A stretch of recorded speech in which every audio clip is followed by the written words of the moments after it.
my great pleasure to welcome you to the opening day of the 2020 Global Sustainability Film Awards. It is with great pleasure that I welcome you all to the 9th TVE Global Sustainability Film Awards. As many of you know, TVE was founded 36 years ago with a mission to use the power of films to highlight sustainability and environmental issues. Let's look forward to the 5 days, and I hope you stay with us throughout the 5 days. Every day we have a very exciting program for you. Hello, I'm called Robert and I'm here congratulating you kids for getting involved in the GSFA Awards. That's films coming in from 35 countries around the world, over 100 applicants this year. That's all you brilliant young people uniting together to solve a global problem, a problem that kind of unites us all, so let's get excited about it. And in the winning film is Traces by Sebastian Pang. Et si j'ai appris quelque chose dans cette forêt, c'est bien la force que peut donner la terre à celui qui y consacre sa vie.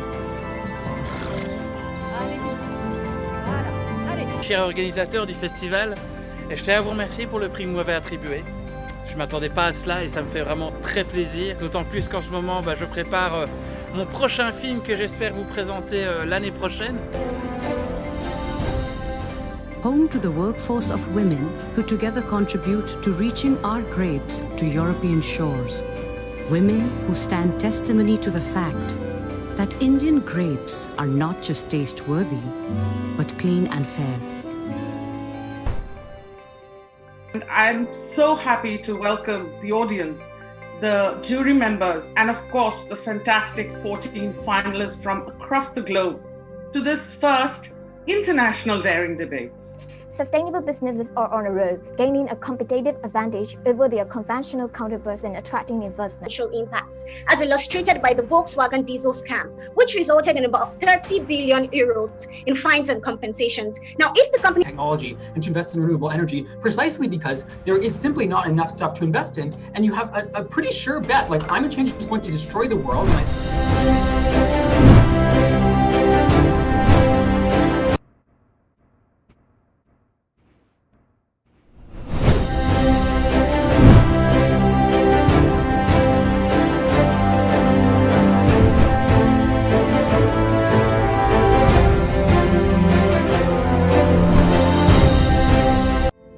Welcome to the second day of the 2020 Global Sustainability Film Awards, organised by TVE and Difficult Dialogues. Our annual Global Sustainability Film Awards, started in 2012, recognise outstanding films from the business, non-profit, media and creative sectors that inspire audiences with real-world solutions for a more sustainable future. Well, hello everyone. I'd like to extend a very warm welcome to all of you to this TVE Difficult Dialogue session, which is part of the 2020 Global Sustainability Film Awards. I think it's fair to say that right action generally follows right thinking. We are immune to the consequences of this unravelling of the planet's biosphere and the destruction of the web of life. And I think reality lies somewhere in between, because to misquote Plato, he who rules public opinion rules the world. How do we decarbonise the global economy? How do we move to a circular regenerative economy? How do we move demanding markets back to the long term? And how do we create an economic system which is inclusive? And the name of the film that is the winner is Helping People Put the Planet First.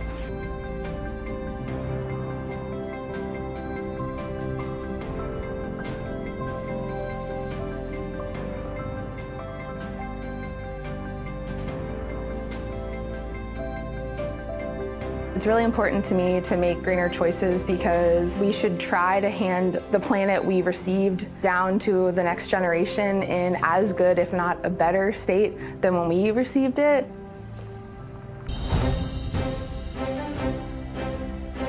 incredible news is we have just won an award. It's the P&G film, and it's the GSFA Awards, the Global Sustainability Film Awards, the one that we wanted. If you recall, the one we talked about a couple of times in the last few weeks. We've won. So congratulations.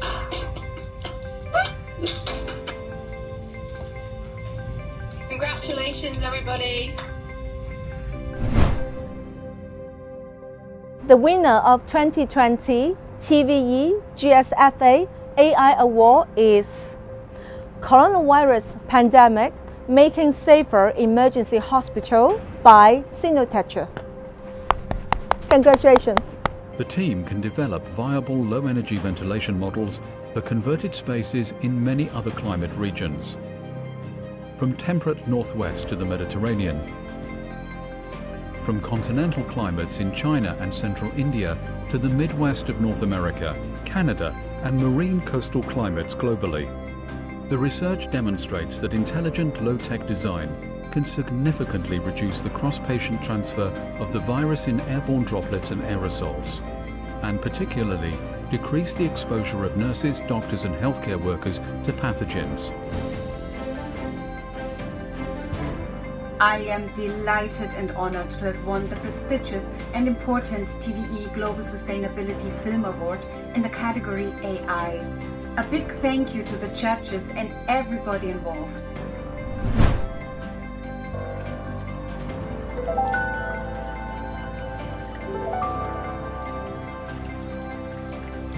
Hola, soy Ana Paula, activista guatemalteca por los animales y el medio ambiente.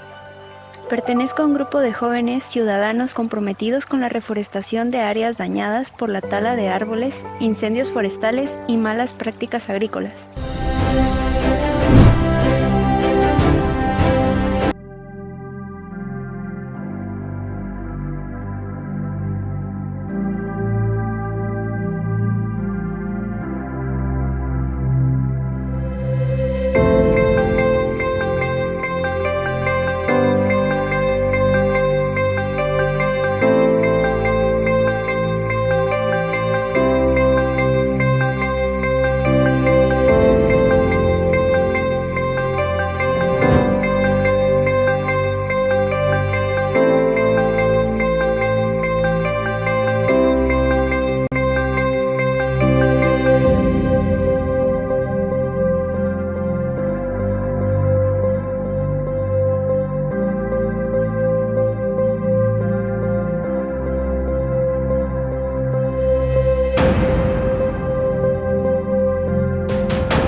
welcome everyone to this, the third day of the 9th Global Sustainability Film Awards with Difficult Dialogues 2020.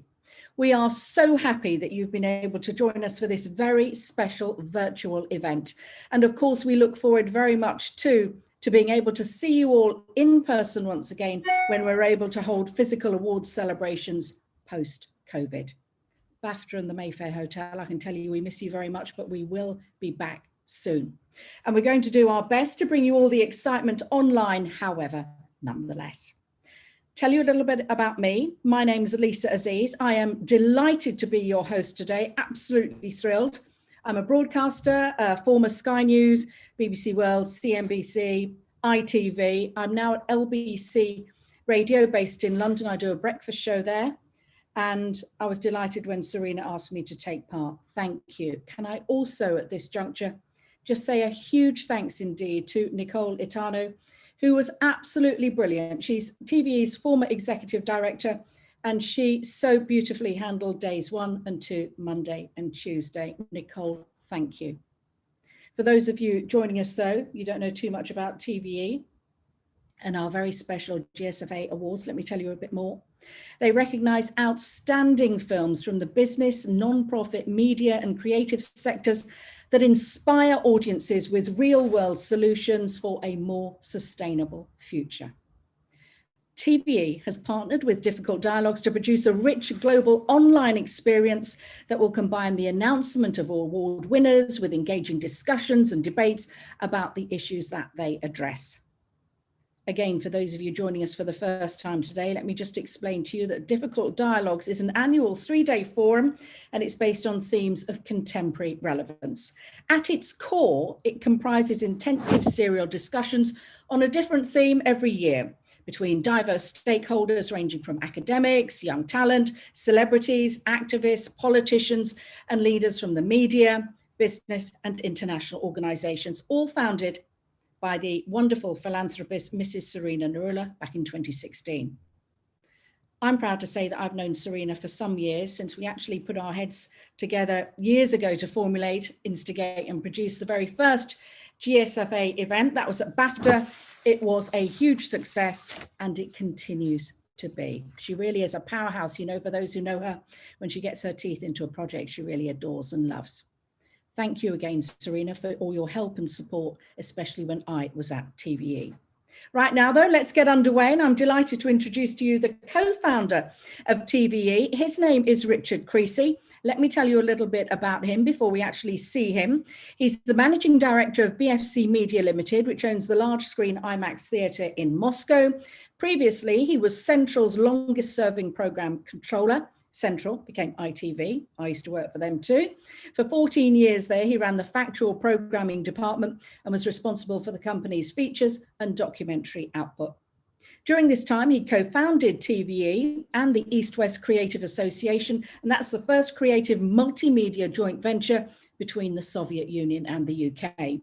He chaired TVE from 2002 right through to 2015. I knew him when I was there too. He's now Emeritus Chair and a life member of the British Academy of Film and Television Arts. That's BAFTA. Richard, welcome to you. The virtual floor is yours.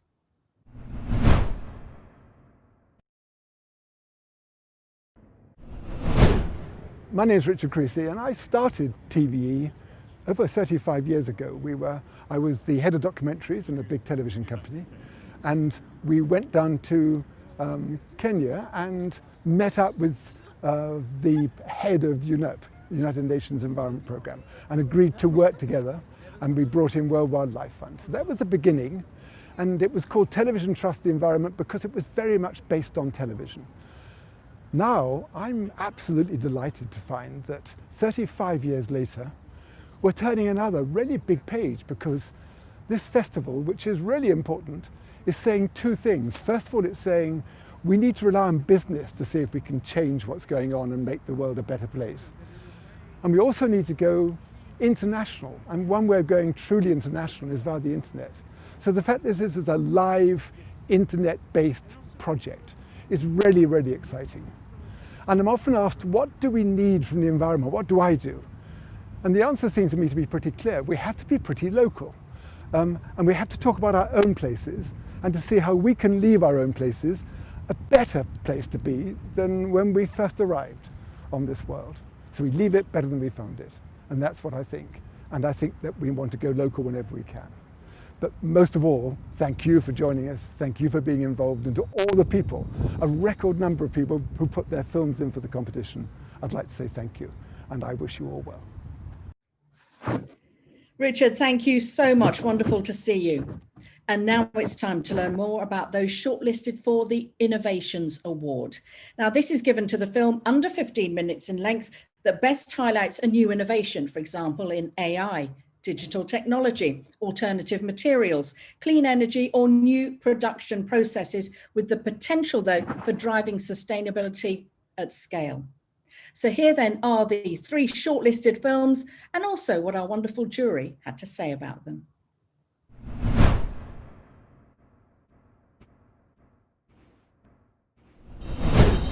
And the nominees are Protecting Coral Reefs by BBC Storyworks, Landfills as Museums, a Waste Study by the Slow Factory Foundation, Turning the Tide by Stramaj Film.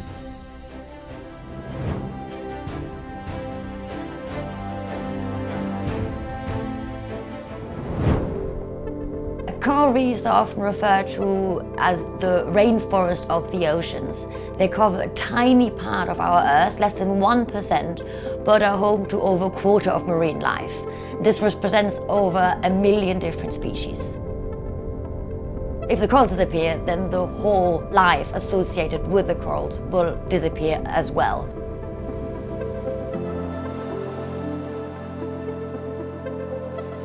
Bali is located in the Coral Triangle, which is the area where you would find the highest biodiversity of corals in the world. When I went to Bali for the first time to the project site, well, I didn't see any of that. And so the project we then set up with the community there was to restore the coral reefs by building an artificial reef.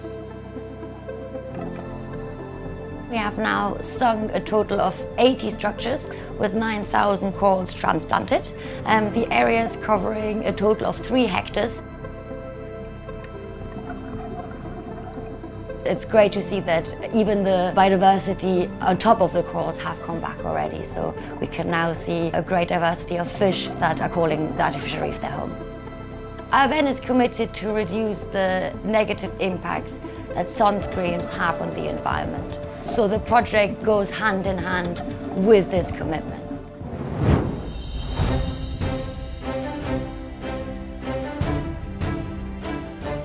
Enrolling in design programs in fashion, before they start imagining new products, they have to be able to imagine life cycle assessments from a point of view that is a lived experience. So someone ate some fries, there's grease and there's ketchup, and so this will never get recycled. They thought of environmentalism at the front end and don't buy this, but I don't think they realized how much environmentalism comes at the end of life through organizations like Waste Management, and how much of a feat of engineering it is.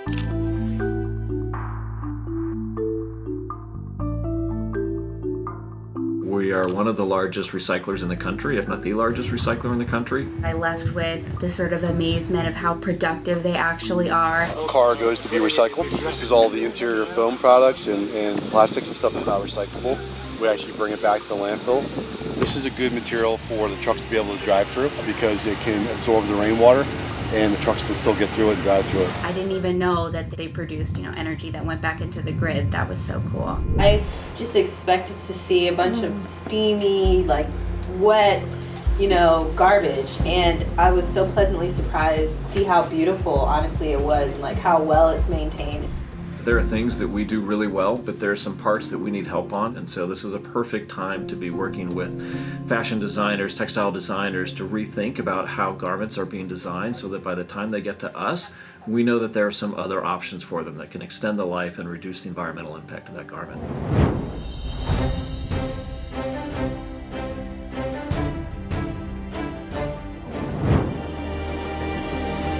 The floating superstructure is the same length as a 747 Jumbo, with 18-metre long legs supporting 100-ton nacelle assemblies. At over 10 metres in length, the O2 will have some of the longest blades ever seen on a tidal turbine, giving it a total swept area of over 600 square metres, or about the same area as 1¼ basketball courts. And from that, at full power, the turbines will be able to generate 2.5 megawatts of power at rotor shaft. Each of the mooring lines for the O2 is strong enough to pick up over 20 double-decker buses. In service, a single O2 will be capable of generating enough clean power to meet the annual demand of over 1,700 UK homes. And we're super excited. We're building the first one right now. It's going to be like nothing this world has ever seen before. To help us, we've called on a supply chain that spans the UK and Europe. And proudly, we've drawn on our engineering heritage from home, right here in Scotland. Scottish steel has been worked into the world's most powerful tidal turbine, on grounds where once Scotland drove at the forefront of the Industrial Revolution. That just seems fitting on every level. From old industries, we can build new ones. New industries for a cleaner future. A future that depends on curing climate change.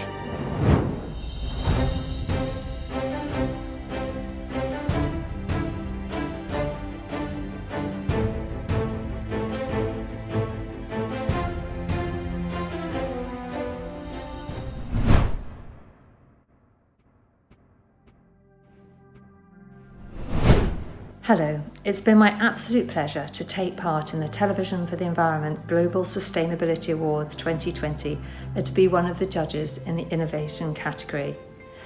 Each of the films sent in highlighted the most extraordinary sustainable innovative projects on land, in the oceans, in the forests, and digital technology and beyond.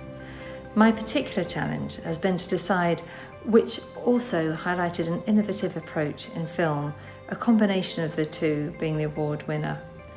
Thank you so much to all who sent in. It has actually been heartwarming, inspirational and uplifting watching these films now, particularly during such difficult times for everybody. I wish you all the best of luck with these projects, and once again, thank you so much. Here's to a fantastic awards ceremony. All the best to all.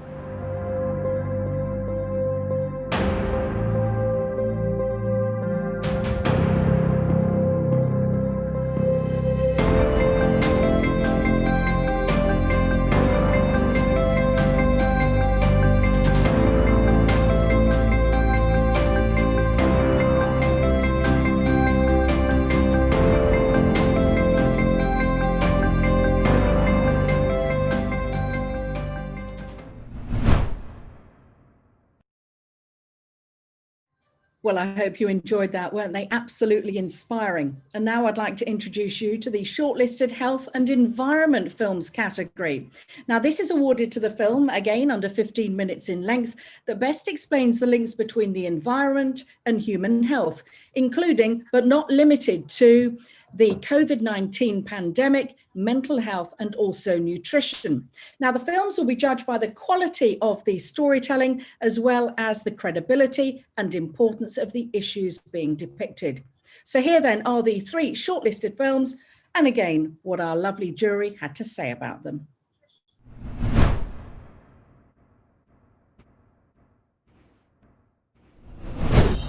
And the nominees are Rewilding Honeybees by Cameron Nielsen, Land for Life, Transforming Lives and Landscapes by the Inga Foundation, A Failure of the Imagination by the Progress Film Company.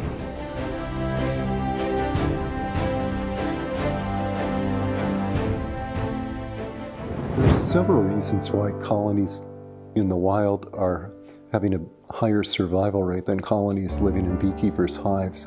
Part of it is better genetics in the wild, thanks to the filtering of natural selection. But the other side is lifestyle, and there's a lot about the way bees live in the wild that is healthier for them. The bees are pretty choosy about where they nest. You might be surprised because what they are seeking in their homes are features that are quite different from what we provide them with in hives. They like to live high up in trees, almost none where the entrance is below about 15 feet up. That's like the minimum. Whereas the beekeepers' colonies are right at ground level. so the beekeeper can work them. Another big difference is the size of the home that the bees live in. A beekeeper's hive is 2 or 3 times larger than what the bees are using as a home site or nest cavity in the wild. The bees also like the entrance small, about 1.5 square inches. There's an immense difference between the spacing of the nests of colonies living in the wild versus in a beekeeper's bee yard. The consequences of that are there's much more mixing of bees, and that means if one colony has a high load of parasites, some of those parasites can be carried by the workers into neighboring colonies. We just don't see that going on in the wild.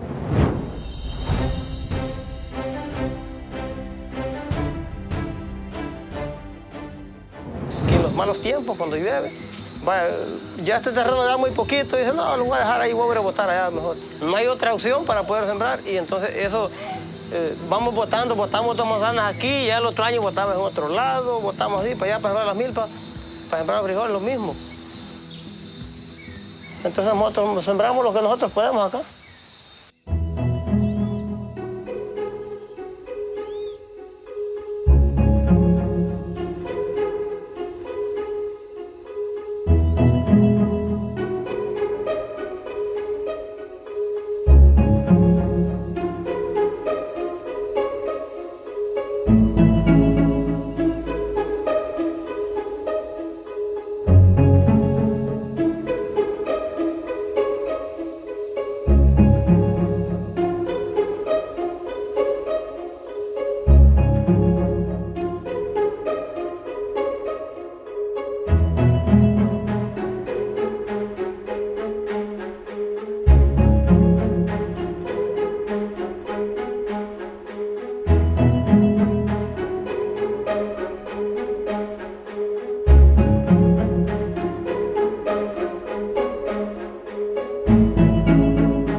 I started to realise that the food industry is a complete disaster. It's unsustainable. Our expectations, our desires are unnatural.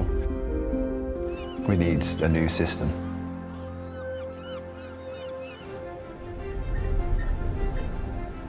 I opened Silo because I had a vision of a food system that was better, a food system for the future. Silo is a zero waste restaurant. Everything is designed from waste. And what zero waste means is we don't have a bin. To not have a bin, we go to farmers, to fishermen, to foragers, and we say, bring the food to us directly. And when you trade directly, there's no packaging. The food comes from nature as a whole ingredient. We maximize the resources to minimize the waste, and then the eventual waste that will occur get composted, and then that compost goes directly back where our food grows. It's that simple.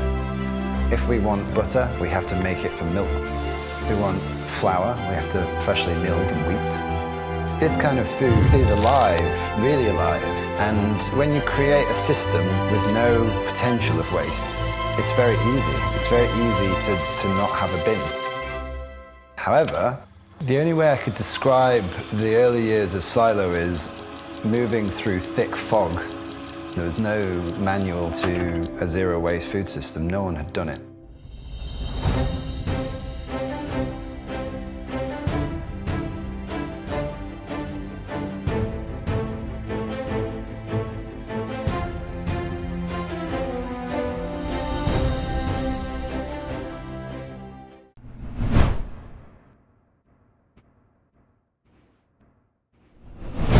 I'd like to thank Serena Narula and TVE for providing me the opportunity to be a member of the judging panel for the Health Environment section.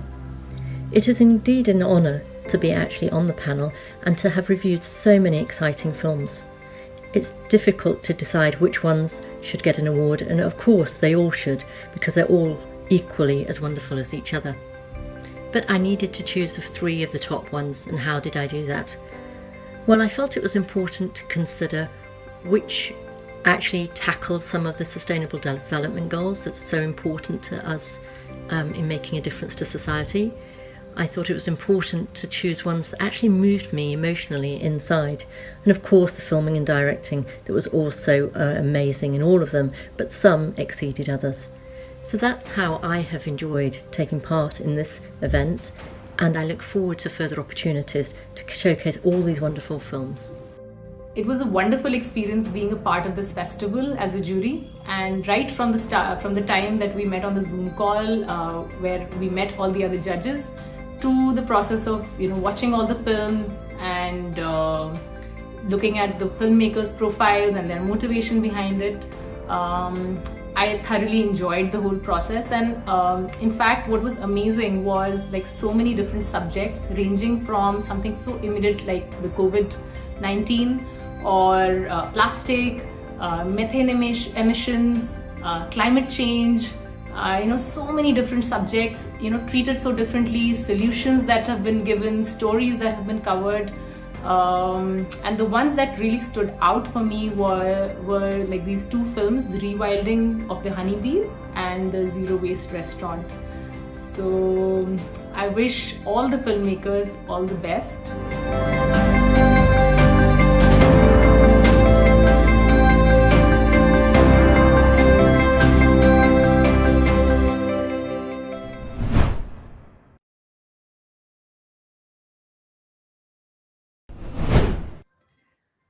Goodness me, such diverse topics covered there, and wonderful, wonderful imagery, terrific production. Thank you so much then to our top three, and also of course to our jury members.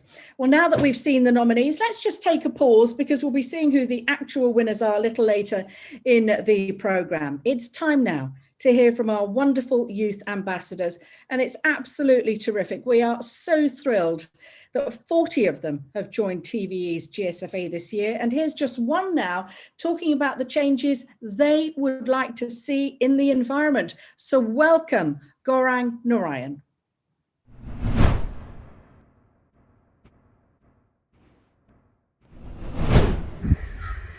Namaste. Let me begin by introducing myself. I'm Dr. Gaurang Narayan. I'm one of the youth ambassadors of Global Sustainability Film Awards 2020 in association with Difficult Dialogues and TVE. I'm standing here to share 3 simple mantras which we all can follow to make this environment greener and our natural resources sustainable for the future generation. First, let's begin to share the ride. It's very easy for me to request all of you to resort to using public transport to private transport, but practically it has technical difficulties. So it's okay if you are going to use your own private transport, but the least that we can do is to share the ride with someone if we all have a common destination. Second, let's learn to give life to the leftovers. I see people throwing out the leftover food, and instead they start stacking up tinned, canned products, cartons of cereals. But actually we can save food by giving life to the leftovers. One of the classic examples, in South India we call a dish called parede, wherein we scotch the leftover rice, we ferment it in water, we let it to stay overnight, and next morning we mix it with yogurt or curd and add some pickles and relish it. By doing so, we do not just save food, but actually it has nutritive value. It's considered to be one of the best examples of a probiotic. The third, let's try to reduce the consumption of plastic.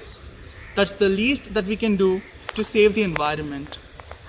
So let's take an oath that we are going to do whatever is from our side in order to protect the environment and make it sustainable, make the resources available for a future generation. Go green.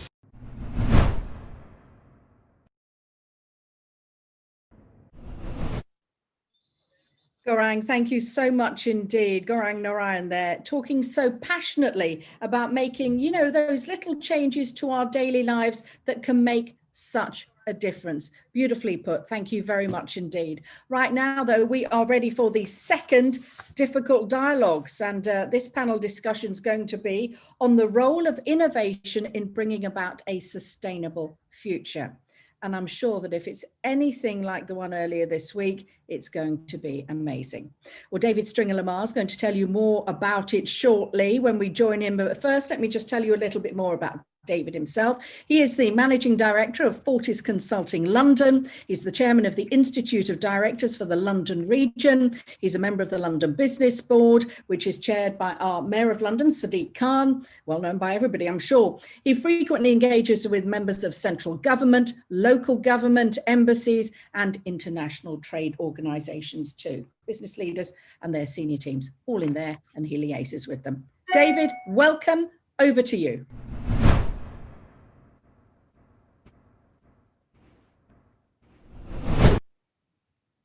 Excellent. Thank you very much indeed, Lisa. As ever, great to be involved with this showcase extravaganza, if I can put it that way. So much effort's got into it, particularly this COVID-19 year. So I salute everybody that's been involved in it.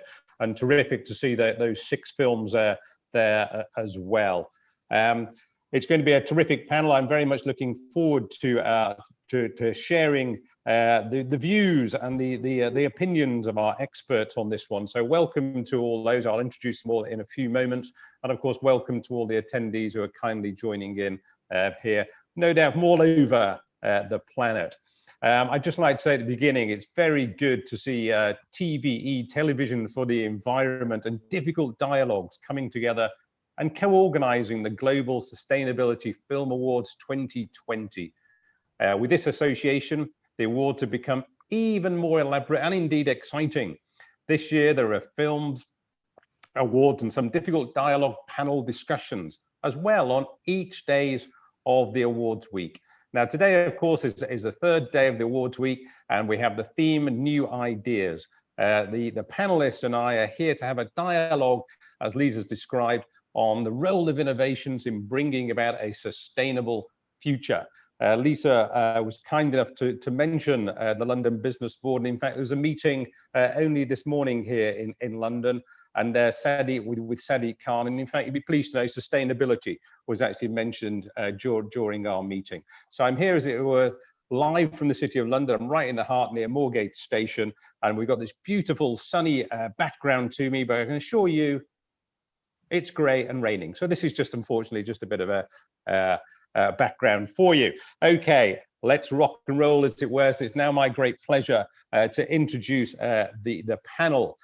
We have Noor Veenhoven, one of the co-founders of Project Cici, the largest ethical fashion search engine in Europe. You'll see me looking down because I've got 2 screens down here as well, so I'm not ignoring you. I'm also looking at my notes. I've got Gabriella Herculano, CEO and co-founder of Klima Investments, a London-based green fintech. Duncan Wardle, founder of Ideate and Innovate. Duncan was indeed head of innovation and creativity at Disney, and I've had the pleasure of hearing him before with the Institute of Directors. And of course, my very good friend Andrew Griffiths, Director of Digital and Community at the Planet Mark. So in terms of format, we're going to launch into the conversation. I'm going to grill them a little bit, get their views around innovation, around sustainability, around what's going on, what should be going on. And of course, then we're going to turn over for questions and answers. So if you've got some questions, do send them in, and I'll be working very closely with my good friend Seema Solanki on getting those questions fired at our panel members. And we're going to rotate, so they'll all get a chance to start off. And of course, I don't know, I suppose it's a view really, whether it's easiest to go first or last, because I suppose if you go last, you can say, I agree with all that's been said next, but we'll see how it goes. So we're going to rotate them as we go through. Okay, so first one, and I'm always interested in this particular question. So to the panel, get ready on your starters orders, as it were. What is your understanding of the word sustainable in the context of your work? And now I'm going to put that to you one after each other, but you, if I may, introduce yourself as well. Tell us a little bit about your organization, what you actually do, and then hit me with a question. So what is your understanding of the word sustainable in the context of your work? And Andrew, I'm going to come to you first, please. Andrew, over to you. Thank you, David. Well, to introduce myself very briefly, so as you mentioned, I'm Director of Digital and Community for the Planet Mark. We are an organization who certify companies for carbon reduction and the creation of social value. So we help organizations to reduce their carbon emissions and play their part in what the UN has coined as the decade of action around carbon reduction and addressing climate change, which it's a good day to be talking about this, having just had the UK government release their 10-point plan on adopting carbon neutrality by 2050, including bringing forward the ban on petrol and diesel vehicles to 2030, which is quite striking and has left a lot of the car industry reeling as to how they're going to achieve it. But that's a really good challenge. In an answer to your question around what the word sustainability means to me, fundamentally, sustainability is something that you can keep doing. But coming back to that idea of the decade of action, I think if we think of this as kind of like paying for everything on a credit card is fundamentally unsustainable. But if you've been doing that for quite some time, sustainability becomes about more than just stopping using the credit card for everything.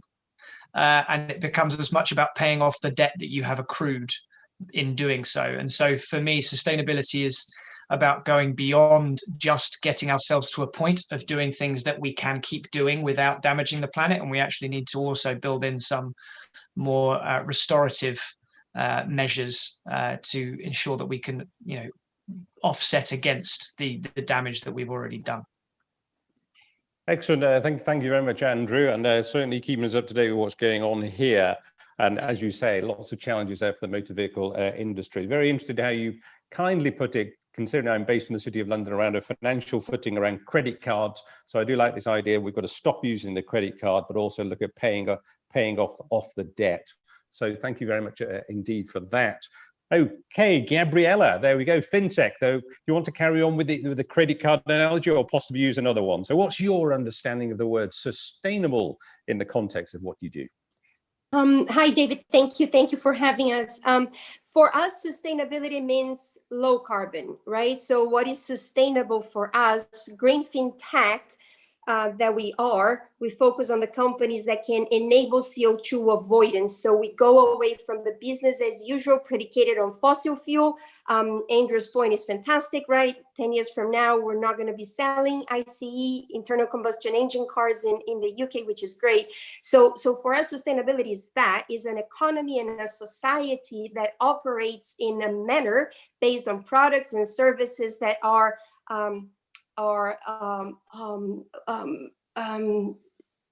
long-term sound ways of operating, right? So it's not the business as usual predicated on fossil fuel. It is a new reality of a low carbon economy. So our laser focus is very much around climate change. It is a very big issue. We think that has to be solved as soon as possible, and the business as usual is not going to get us there. It's just going to exacerbate the problem. So we need to focus on the solutions. We need to focus, and that's, for me, we're going to talk about that much further today. Innovation is critical for that. It is critical for us to allow us to move from that business as usual to a new desirable type of society. Excellent. Thank you very much indeed. I'm always intrigued by the long-term and definitely sound ways of operating, but often the challenge where we say we can no longer do business as usual. In fact, we may need to look at it and say, well, we need a new business as usual. And in fact, we may then discover, of course, that business as usual isn't too good. I can still remember when we were told, stop using petrol. Diesel's much better for you. And then we were told diesel's not terribly good, stop using it. So I suppose it's a continuing battle, I suppose, to define what actually is acceptable and what is indeed good and what actually is sustainable. There we are. Duncan, I'm going to come to you, sir. So what's your understanding of the word sustainable in the context of your considerably interesting work? Duncan. Well, I keep hearing people say, let's go back to business as usual. We're not going back to business as usual. We're in fact going back to business as unusual. 6 months ago, you used to go to restaurants, you used to go to supermarkets, you used to go to the gym. Now use whatever you use in your country. In my country, it's Instacart, Uber Eats, and a virtual gym. But in terms of just my industry, last year I visited over just about 110 cities, 4 continents, 48 countries. Clearly, that has a significant carbon footprint associated with it, which I'd like to think I offset. However, it still has a carbon footprint. And so this year, on March the 15th, like everybody, I didn't go to business as usual. I lost 100% of my business on March the 15th. So my business is going around the world helping companies innovate. I worked for Disney for 30 years, last 10 in charge of innovation creativity. People say, why did you leave? Are you mad? I was like, no, there's a gap in the market. All of our CEOs say, we must innovate, you must take risks, we must be brave, you must think differently. And all of our employees are sitting there going, yeah, how? So it's just about giving people a toolkit that makes innovation easier, creativity tangible, and the process fun. But in terms of sustainability, since March the 15th, I have been to 87 cities from this room. Here we are. I haven't moved. Last week, I was in Amsterdam, Argentina, and Australia in one day, over 24 hours. And the beauty of this is, we could all say, oh, I wish I got back to business as usual. I believe the conference industry, if you just were to take that, the estimates are that 20% of the conference industry will stay virtual by 2022. I believe it'll be 50%. For a variety of different reasons. But think about the where technology is going. I can now, if I were to go to Beijing to speak, that's a 14-hour flight, considerable money, and a huge carbon offset emissions. And when I got there, guess what? I can't speak in Mandarin. However, through the beauty of artificial intelligence today, I can now speak in 17 different languages live, simultaneously, through this AI robot, directly onto your screen. It screens as subtitles directly, or if you put your AirPods in, it speaks to you in your language. So now I can do exactly the same I was doing before, but I don't have any carbon offset emissions. Terrific. Thank you very much indeed. And I love the fact you bring in tech to the discussion. And indeed, Valentia, director, just mentioned that for a moment. Of course, when the doors close, as it were, in March, we did come up with this slogan as business as unusual. And I think there's an interesting topic there, possibly we can touch on later, is what is it now? Is it still unusual? Is it different? Will there be a new usual? If there is, how long will that last? And it's great to hear, Duncan, that you've been getting your passport stamped, no doubt, virtually, visiting 87 cities, and of course, using, no doubt, Zoom Airlines. And of course, like we used to have to say in the BBC, I'll say other airlines are, of course, available. Right, let's go on to our next one then. So, Noor, over to you. Tell us something about yourself, your organization, and let us know your thinking about what actually your understanding is of the word sustainable. Hi, David. Thank you for having me. So what we do with Project CC is make it easier to find sustainable fashion. So yeah, we've already heard a lot about carbon offsetting and just polluting less in that way. But yeah, we are mainly focused on the fashion industry, which is polluting in so many different ways, and also very exploiting industry towards people. Which you no doubt have heard about with all the boohoo scandals and everything. So what we try to do with our platform, we are also a tech startup, is create a huge supply of clothing to choose from. But because these days we're all used to having so much choice from big fashion websites or just stores like H&M, Zara, Zalando, ASOS. So we just wanted to create a place where you can find sustainable fashion while changing nothing about your daily routine and just going straight to the sustainable brands, straight to the sustainable clothing, and being able to shop clothing that fits your style, budget, and values. So that's what we do. And I think, what sustainability really means for me, or for us, is that it's a super broad term. We use it, I think, mostly for carbon offset, for carbon emissions. But I think it's so much bigger than that. If you look at, for only the fashion industry already, you have pesticides that we put into the system. We have so many toxic things that we just throw into nature. And then you also have an amazing amount of just good water, drinking water that we use when that's not even necessary. We make sure that exploit so many people, because I think actually like just having good working conditions, human rights, animal rights are all part of the big term we call sustainability. And yeah, that's just something that is all very dear to us. And at Project CC, we always think like our values are all a bit different, our priorities are all a bit different, but if we all just try to do a little bit better and shop where our values are, then at least we're doing something right. Excellent, Noor. Thank you very much indeed. And I do like that idea that it's a super broad term. I shall borrow that, of course, and say I learned it from you. Interesting you talk about sustainable fashion, because, of course, one of those short films that Lisa introduced us to was all about fashion students as well, which is very interesting. And you mentioned stopping exploitation as well, human rights and indeed animal rights in there. I've actually got a rider question for you, Noor, if I may. Now, I know Andrew wanders around the places all over this planet, Mark, kind of coming up with a standard to show that people are sustainable. Is there such a thing in fashion where you can say, I've got this standard over here, this is evidence that I actually am sustainable? Is there such a thing? Yeah, actually, there's a lot of them out there. I'm actually in the middle of writing a guide because there's just so many of them, and it gets a bit hard. But I think the most known and largest one for more environmentally practices is the GOTS certification, and that makes sure that it's usually used for organic cotton, but it actually now works through the whole production cycle. So you make sure that every step of the way is sustainable and organic, and that also the working conditions are quite good. So this is one of my favorite certifications, as I can be as boring as that. But you have so many more that are really good. Excellent. Thank you very much indeed. As I only seem to wear white shirts ever, maybe I'll have to look into the sustainable white shirts. Okay, let's move into the meat of the discussion. So what I'm interested in now is what indeed is innovation?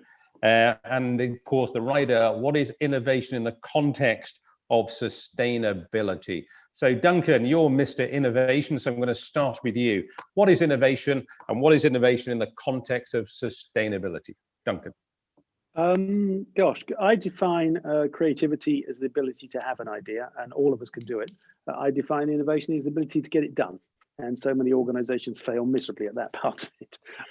So innovation in terms of sustainability, well, just take, for example, I mean, you go back to my youth, I used to watch the rockets go up to the moon, and they didn't come back again, did they?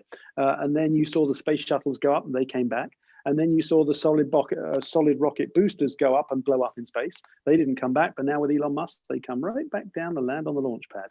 And so, in terms of sustainability, they're reusable. Now take the fireworks industry.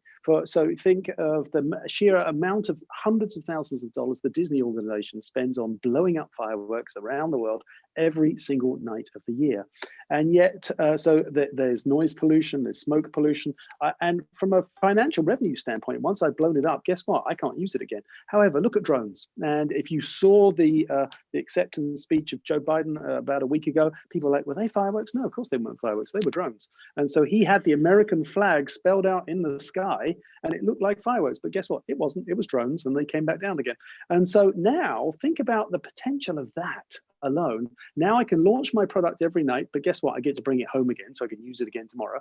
I could have the Swiss flag, I could have the American flag, I could have Buzz Lightyear in the sky, I could say Feliz Cumpleaños Juan, I could bring it all, no noise pollution, totally sustainable, and I can bring it back down again. So I think that's another really great example. And I think there are a lot of industries. There's one tool I use. It gave birth to Netflix. It gave birth to Uber. Called What If, and it's listing all the rules of your industry, because we always say, oh, we can't do that, oh, we couldn't do this, oh, we can't do that. Pick one rule and ask, what if that rule no longer applied? And so, for example, what if we no longer blew up fireworks in the sky? And so from that very simple answer, well, there's drones, they're already around, why don't you use them? Great, thank you very much. I didn't know about the drones and the fireworks. I think that's particularly interesting. We've had Diwali, we've had fireworks over here in the UK as well. Thanks very much for that. I like this concept of what if. Let me just come back. So does creativity and innovation, does it touch? Is it part of it? How do those two things interlock, Duncan? I think we've all been told, you know, when you were a small boy, you got this enormous great gift for your birthday. It came in a huge box. You took the toy out and you played with it for 2 hours, but you played with the box for another 3 weeks. Why? Because the box was anything you wanted it to be. And then you went to school, the number one killer education, number one killer of creativity, and you were told to color inside the lines. We used to ask why, and why again. And then we went to school and we were told there's only one right answer. So we stopped asking the second why. And so we bring people in. I think one of the big killers of innovation is senior people inside the organization, because for all of us, the more senior you get, the more experience you have, the more expertise you have, the more reasons you know why the new idea won't work. And you just, the first 2 words out of your mouth are no because all of your experience tells me we can't get that done. And just all I would ask all the senior leaders to do is just pause for a moment. Remind yourself you're not green lighting this idea for execution, you're just greenhousing it together, and actually start with the word yes and. You'd be amazed how quickly you can change a culture simply by just changing those words from no because to yes and. You make the idea bigger, you transfer power of my idea to our idea in a very quick period of time. We all have constraints, we all have barriers, we all have approval processes, we all have lots of things to get, you know, innovation, the hard part is getting it done, right? But if you start with the words no because, guess what? It's not going anywhere. Awesome, great. Thank you very much. I like this idea about greenhousing, not green lighting, as it were. And yes, and thank you very much indeed for that, Duncan. Right, I'm going to come to you now, Gabriella. So, what is innovation, and what is innovation in the context of sustainability, Gabriella? Yeah, I think for us, innovation is R&D, right? We're about to launch a ETF, which is an exchange-traded fund that focuses on the companies that are directly producing the services and the products that can decarbonize the planet. It's all about CO2 avoidance. It's all about that new way for us to operate as a low carbon economy.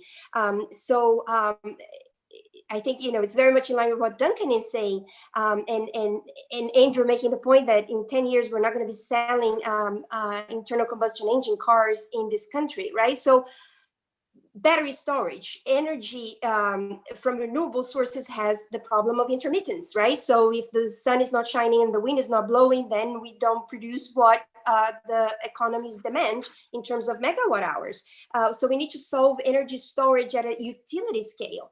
Guess what, right? As Duncan is saying, well, we're going to have all these electric vehicle cars with a lot of batteries. So what if the cars that stay 90% of their time parked in all the, you know, the garages, what if we use the battery, right, to sell it back to the grid and help stabilize and solve the intermittence of renewable energy? And this is not far-fetched, it's happening. That innovation is already in place. It's called vehicles to grid, and so many more, right? So again, on the storage point, electric vehicle is part of that solution, but green hydrogen could become a very, very material solution for the carbon neutrality that we are all chasing, right? And then fuel cells will be part of that. So it's not about whether we're going to have electric vehicles based on lithium-ion battery, but, you know, also having fuel cells powered heavy duty transportation, for example. So that's all channeling the capital that is much, much needed into that right R&D. So that for us is innovation. It's very much like you learn in Economics 101, Schumpeter, right? The disruptive forces that would then bring the world to a new wave of growth. And we hope that that growth will be very much in line with solving climate change. Great, thank you very much indeed. And Schumpeter mentioned as well. So I like this, this conception between connection between R&D, innovation, and how you link it to ETFs, because obviously sitting here in the City of London, very financially services focused, and it's interesting because I imagine most people, if you ask them, you say, well, innovation, sustainability, is that something that actually financial services can do? And obviously you're sitting here saying yes, it can. Could you just tell us a little bit more about this ETF again? Because I missed a bit. So the ETF is around identifying or investing in companies. Yeah, that's right. So we're shifting the narrative. A lot of the financial products that are in the market, and exchange traded funds are a very democratic way for the broad market to invest. They focus on the companies doing less harm. So you're reducing your carbon footprint, and a lot of ETFs and funds have been built based on that. The other side of the offerings that we see are are portfolios that were built based on companies with high ESG scorecards, right? So you rank high on environmental metrics, social metrics, and governance metrics. That's much needed, but there's not a lot of consensus around the ESGs. So we're coming to market trying to solve that. We're saying, right, so the what if that Duncan is referring to, what if we focus actually on the suppliers? What if we focus on the companies that are the shovel makers, right, making that analogy to the California gold rush, that are producing what we need to transition the world to that carbon neutrality, right? Zoom it was not a household name when we first put Zoom in our benchmark, which is the basis for the ETF, and now it became a household name, and that is the Zoom Airlines, right? So exactly like Duncan is saying, he's not with his carbon footprint going around and generating that. So in our world, we refer to that as CO2 avoidance. So Duncan has been avoiding a lot of CO2, which is very much in line with what the world needs. So ours will be the very first ETF that has that direct focus towards CO2 avoidance. So you can invest in the companies that are producing the products and services that can decarbonize the planet. So it's not focusing on ESG scorecards, and it's not focusing on the companies that are reducing, which is important, but they're just merely reducing their carbon footprint. They're not solving climate change. So that is an innovation that we bring to market, and we're 3 weeks away. I will let you know, David. I hope that it will resonate a lot with a lot of investors. Well, great. Thank you very much for that as well. And I'm not going to come back to you on this one, but I noticed you say there's not a great deal of consensus about ESG, which is the question I asked for Nora. Is there a definition for fashion? Andrew can answer the one for Planet Mark, etc. But again, it's another thing there. People look for clarity. What is the standard? And you go, which standard would you like? Anyway, Nora, we're coming at you now, please. So, what is innovation, and what is innovation in the context of sustainability in your area, Nora? Yeah, it's again such a broad thing.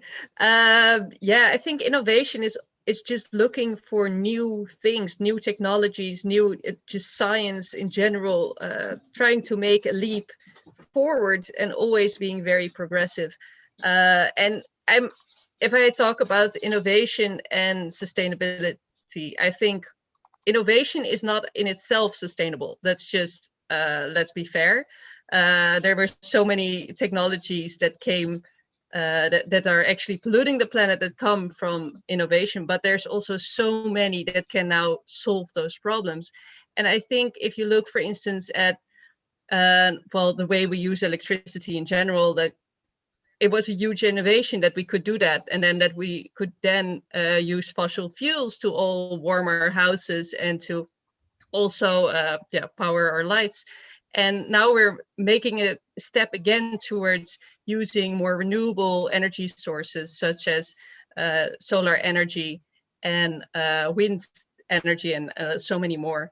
And I think because we keep making these steps forward, we can make a choice as a sort of community, as a society, to go towards a more sustainable way of innovating. And I think that's very important, because there's still a large portion of the people that still use technologies and innovations towards a not so sustainable future. And it's really great to see everybody here really pushing their innovative ideas and their innovations towards a more sustainable future. And I think that's really amazing. Excellent. Thank you very much indeed, Nor, for making the connection there. In terms of the fashion industry at the moment, is there a key trend where you're actually innovating to increase sustainability? I think, if you already looked at like a few of the videos we saw beforehand, like if you look at recycling, for instance, it's amazing the things they do there. Things that could previously only go to landfill are now remade into fantastic products. We are trying to clean up the ocean with these amazing projects of I don't know, like these sort of huge electronical fish that basically eat up all the plastics that they find. It's I think the sky is the limit, and that we can do so much more. And just like Duncan said, like we are able to go to Mars, we can go back, and we can land spaceships back on the Earth. That's just great. Excellent, great. Thank you very much for that. You have so much knowledge in that in the area. Great. Andrew, coming at you then. So according to you, what is innovation, and what is innovation in the context of sustainability?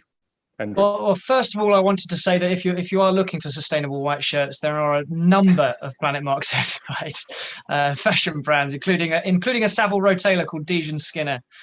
So do look them up, and you might be able to get yourself sorted out. But coming on to the question around, what is sustainable innovation? And I guess, so as not to sort of repeat upon what others have said, I think I'd like to reflect upon what's the difference between iteration and innovation, whereby, when we're talking about innovation, lots of things can get sort of dabbed with the brush of, oh, this is innovative, this is new, this is different, when actually it's iteration.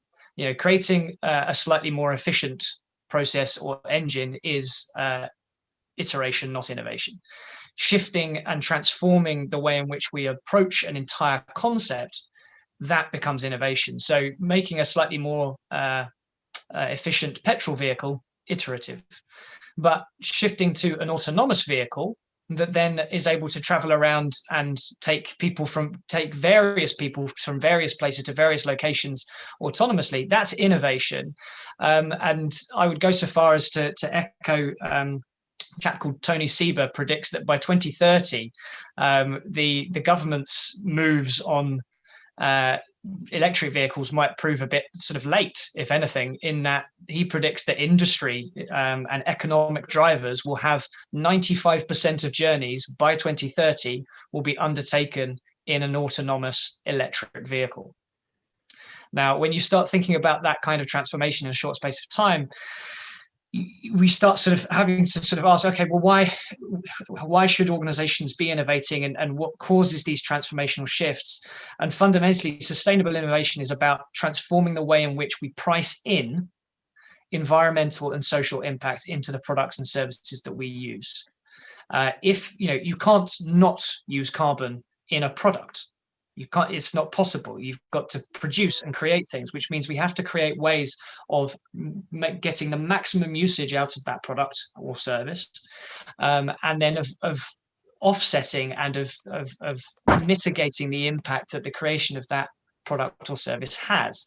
And transforming the way in which people think about that is scary, but it is one of these things where there are waves of innovation that happen pretty much every decade. You go back to the 80s and 90s, it was automation and computerization.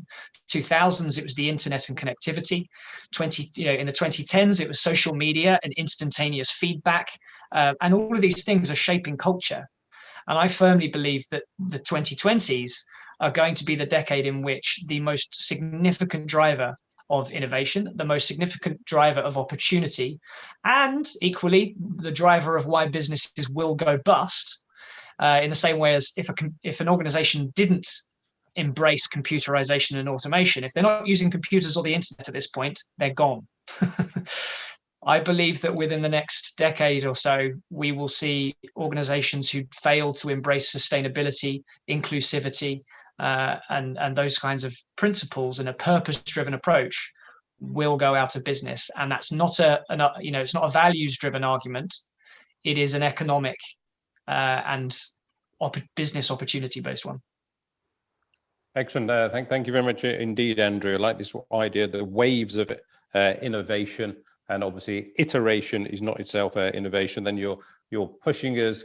And thank you very much from the business drives, I suppose, around the 2020s waves of innovation, around the sustainability, inclusivity, etc.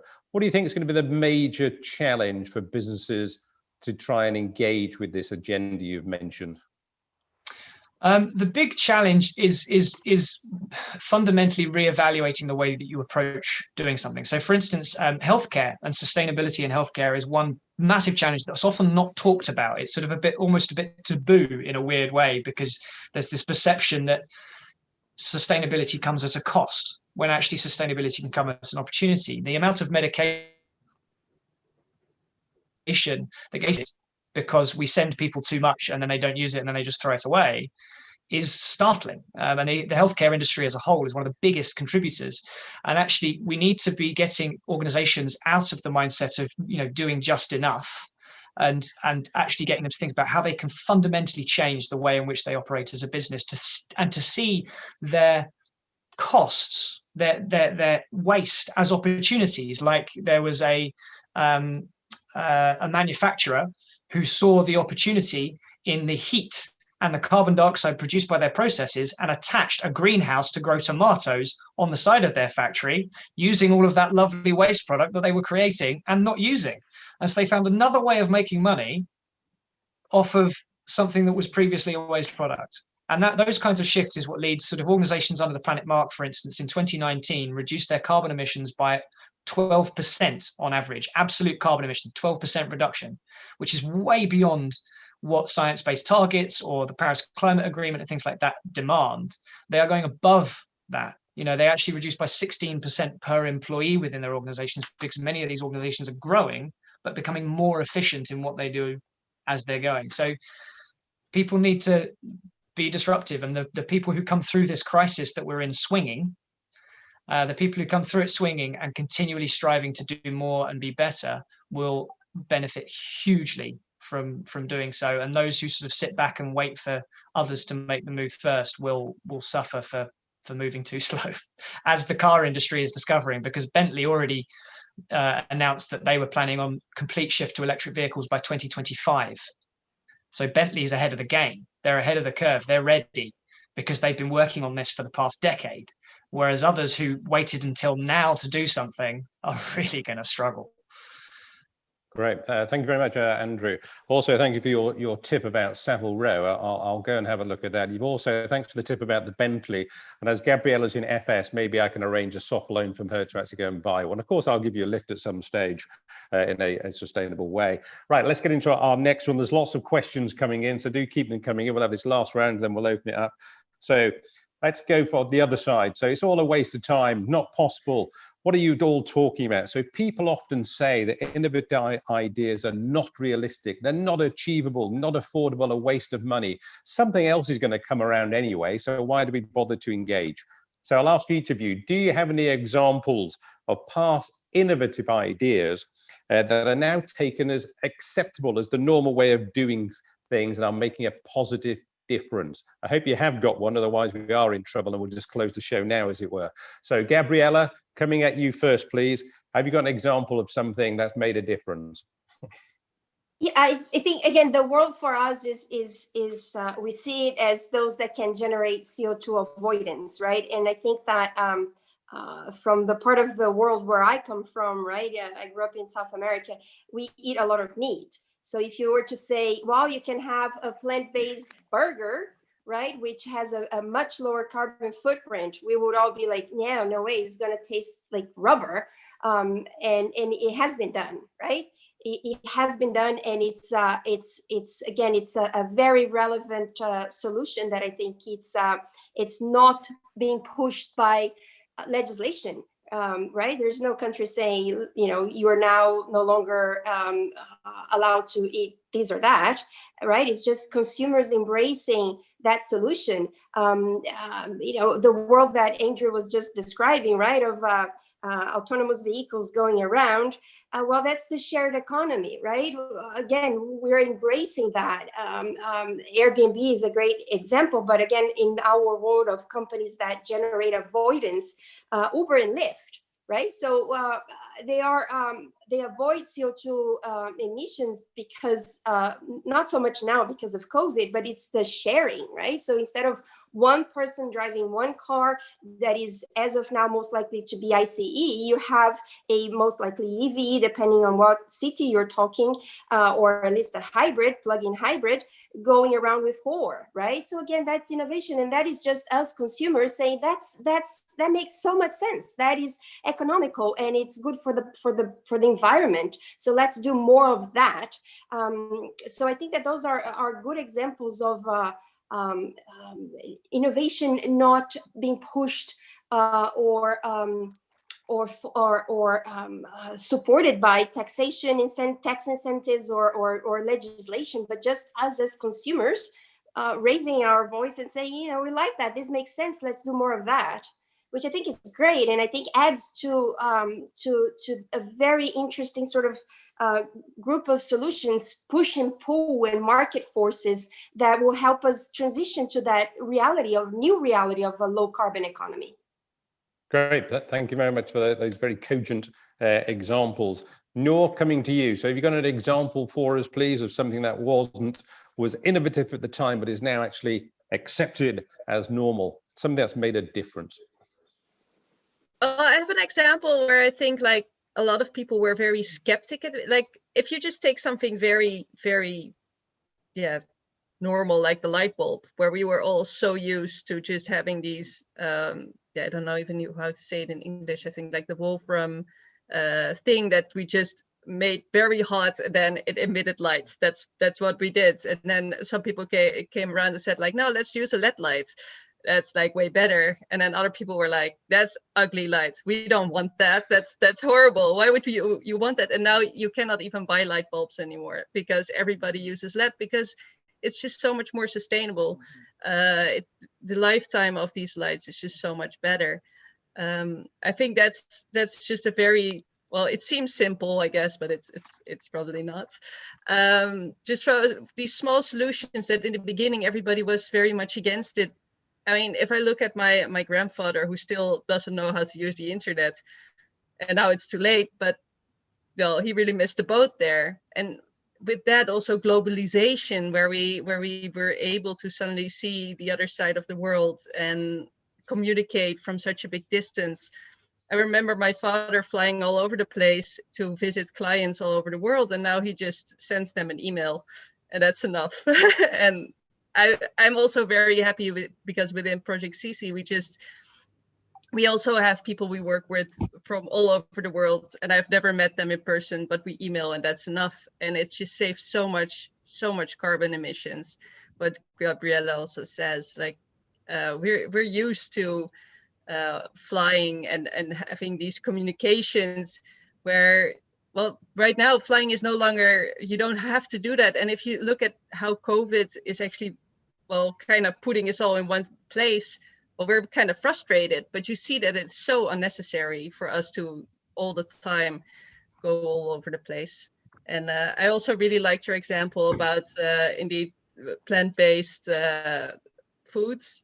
I think we're still not really there yet with the acceptance phase, but yeah, and they're now also making laboratorium meats where you can just basically grow your piece of meat in a laboratorium. Very hard, I think, to get that through the test phase. But when we have that, like, we have no reason anymore to eat animals in general, because you probably can make it cheaper in a lab. It will be exactly the same, and no animal suffering and no CO2 emissions from these animals that are only allowed to eat grass all day. So I think there's so many examples, and we can push forward on so many different topics. Excellent. Thank you very much, Noor, indeed. I love the one of the light bulb.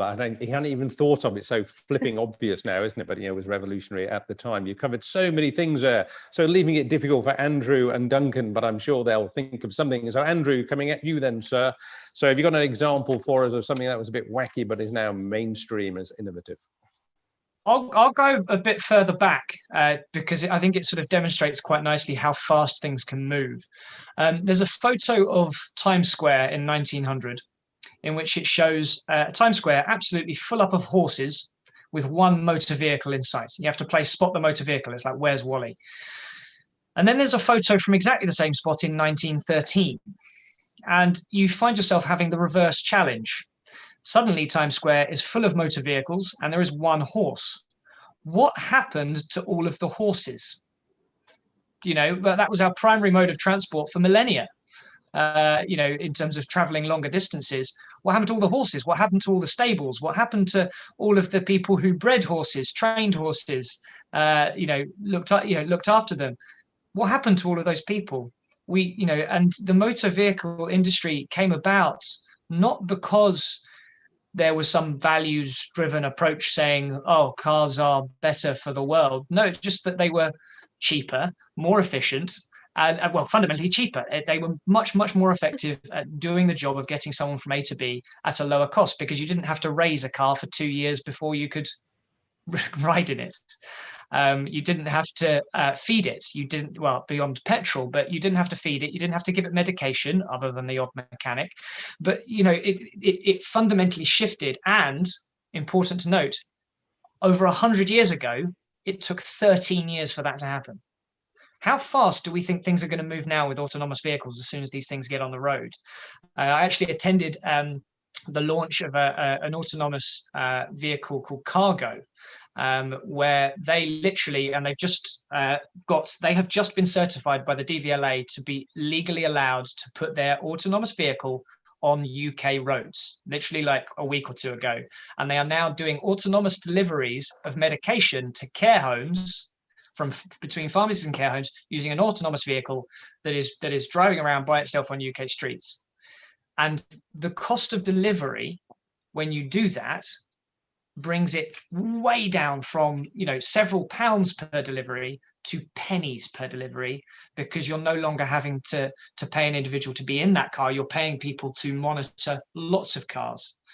And so these shifts happen really quickly. And if, you know, keeping up with this pace of change is challenging. I think that's probably the greatest challenge people face. But we took, you know, there are so many innovations, the compute I mentioned before, computers, taking on computers, the internet, social media, all of these different things have just swept in a very short space of time in a way that everyone massively underpredicts. You look at quotes from Microsoft CEOs in the 1980s, and people were saying, no, there'll never be a computer in every home. There's no need.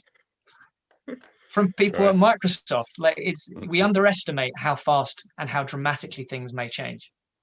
Excellent. Thank you very much. And love the fact you pushed us back in time, as it were. Thank you very much for that, Andrew.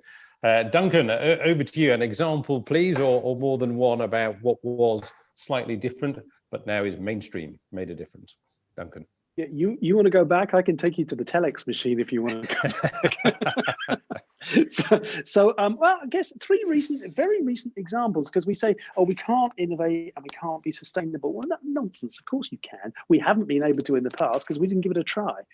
I was asked to give a talk to Monsanto, the largest producer of genetically modified crops on the planet. At the end of the talk, the head of innovation got so inspired. He stood up and he said, what if everything we made was organic? And let me tell you, you could hear a pin drop in that room. And I said, well, wait. And I said, well, what if you could get the consumer to do it for you? And everybody looked at me like, the guy's lost it. No, not so. I piloted a company in Orlando with a group of guys called Fleet Farm.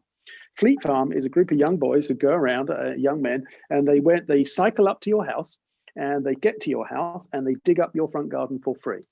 Then they plant vegetables and fruits for free.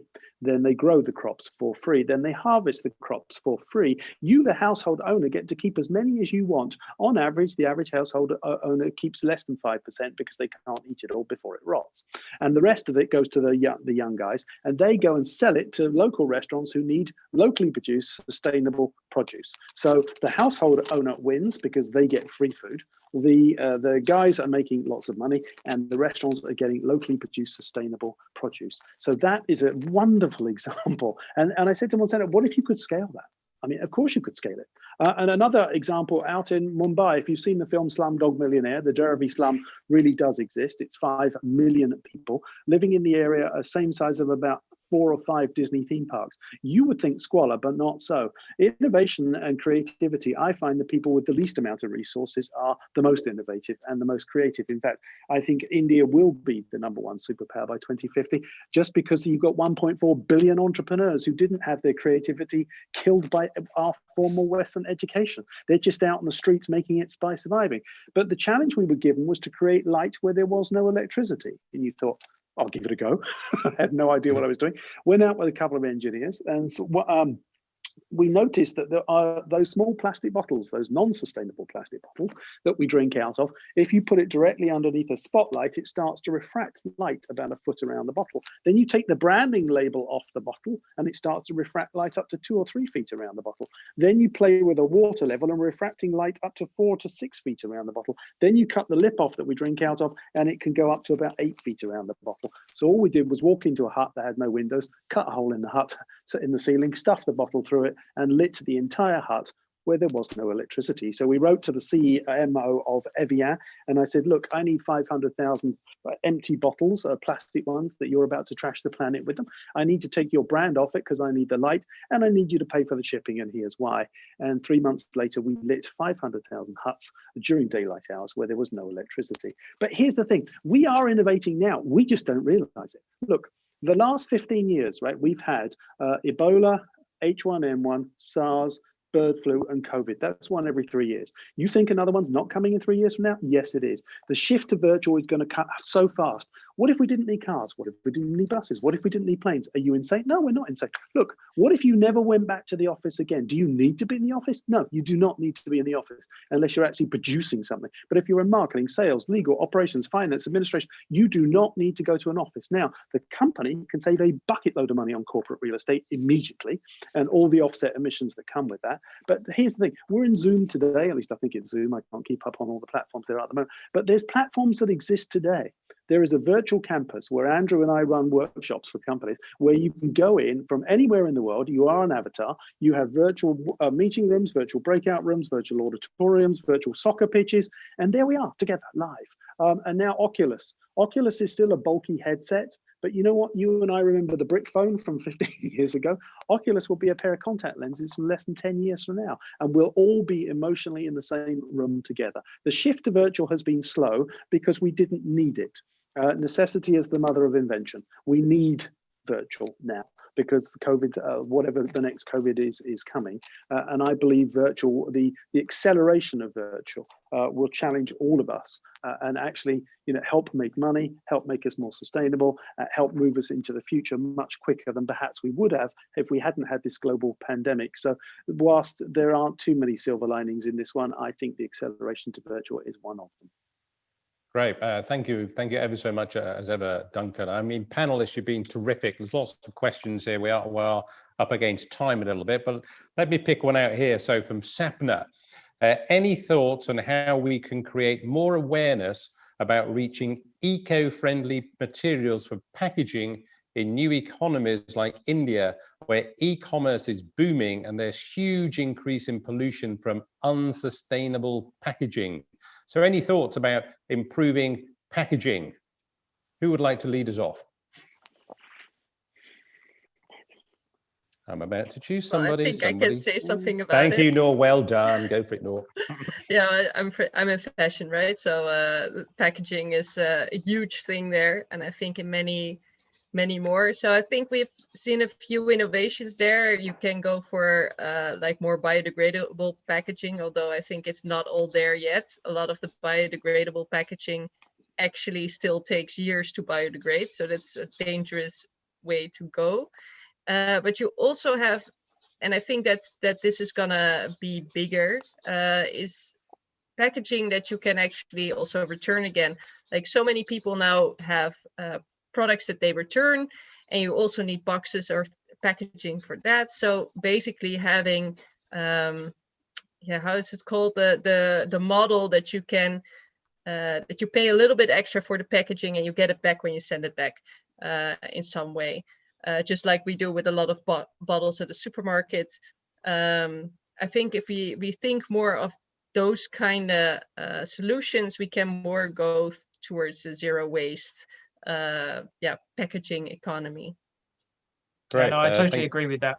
And actually thinking of, like, we've got supply chains we're well versed in, but actually starting to build out return chains. How do we know how we get the product to the consumer? How do we now get what we need to back from the consumer afterwards? And lots of brands like IKEA are innovating around, can they rent furniture to people instead of selling it to them? Which then means that they'll come and pick it up from you for free afterwards because it's going to go to someone else. And the whole sort of concept of the sharing economy is changing the way in which young people are growing up thinking about ownership as well, where there's, rather than buying children's bikes every year because they grow out of them, why not have a subscription of service product where you hire the children's bike and you just swap it in, swap it out each year? But now with these children who are growing up, instead of being told, here's this bike, it is yours, and creating this sense of this distance between you and I, where this is mine, not yours, therefore you can't use it, I'm not sharing, they're being told, you can use this, but we're going to have to give it back afterwards. So you need to look after it. It's not yours, but you can use it for now. And that access to things and the subscription as service type models, this sharing economy that's growing, we should not underestimate how that is going to reshape the psychology of ownership for young people who are growing up now, particularly those who are, under the age of 10 now. So I believe are being referred to as Generation Alpha, where my generation and many of the generations on this call were referred to as digital natives. These sort of young people who are less than 10 years old now are being referred to as sustainability and sharing economy natives, where they just won't know anything any different. It's just the environment they've grown up into, that sustainability matters, sharing matters, not owning things is normal. And I think that's going to change a lot in the way that we approach packaging, products, and generally, because yes, we can revolutionize packaging, but if we also revolutionize the use of the product itself, you'll eventually return these products, and that changes the whole game with the packaging and everything. Great, terrific. Thank you, Andrew. I've got one for you, Duncan. From Narbanita, reducing carbon footprint is great. Working virtually may be the norm, but what about the consequences for mental health? Any comments? I think it's a fair challenge. I mean, I think, but here's the thing, look, I'll go out on a limb and say, I don't believe you'll ever shake hands with another human being again. Why do I believe that? Because shaking hands is a habit, and a habit can be broken. And the habit over the course of the next 2 years, we won't shake hands till at least 3 or 6 months after a vaccine. And by then the habit will be gone. And so, yes, I think for us at the moment, it's like any new technology or any new environment which we find ourselves, where we find ourselves more isolated than perhaps before. And I can't speak to mental health because I'm not a mental health expert, but I do believe that there are forums in which it is stunning. I mean, I've done these workshops in Oculus Rift where emotionally I felt like I was standing right next to the lady from Johannesburg in London. I was in Orlando. And so, but it's I heard earlier on about packaging and we should challenge countries like India. No, the world needs to wake up. We have one planet. Why the hell are we exploring Mars? It's not that I don't believe in science, but we've got one planet, people. We can't agree on what day's Mother's Day or what day we put the clocks back. So we start criticizing all the developing countries for what they're doing because we trashed our forests 500 years ago. But why, if we've only got one planet, why don't we invest in Brazil? Why don't we invest in India and start thinking as global citizens and not as citizens of one particular nation? I know that doesn't answer the mental health question because I'm not a mental health expert, and for that I apologize. Good stuff. No, thank you very much, Duncan. I've got one for you, Gabriella. Stand by. What do you think of the UN report that declares that capitalism is the main catalyst for the climate crisis? Agreed. Any comments? Capitalism is the main catalyst for the climate crisis.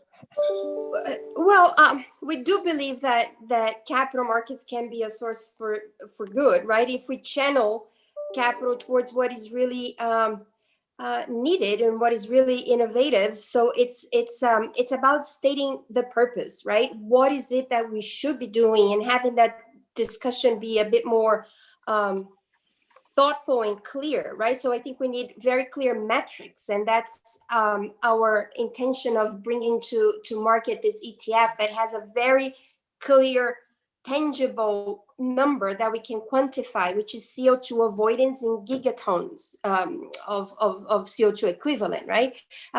So I think yes, we come to this. There's 100 companies that are responsible for 80% of the emission.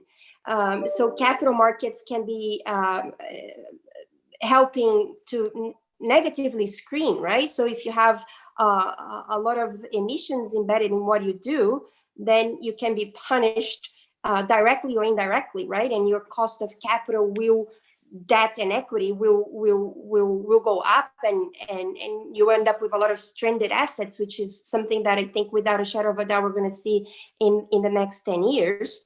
And then at the same time shed the light on what really matters. So I think it should be a source of good, and it can be. We're working towards that.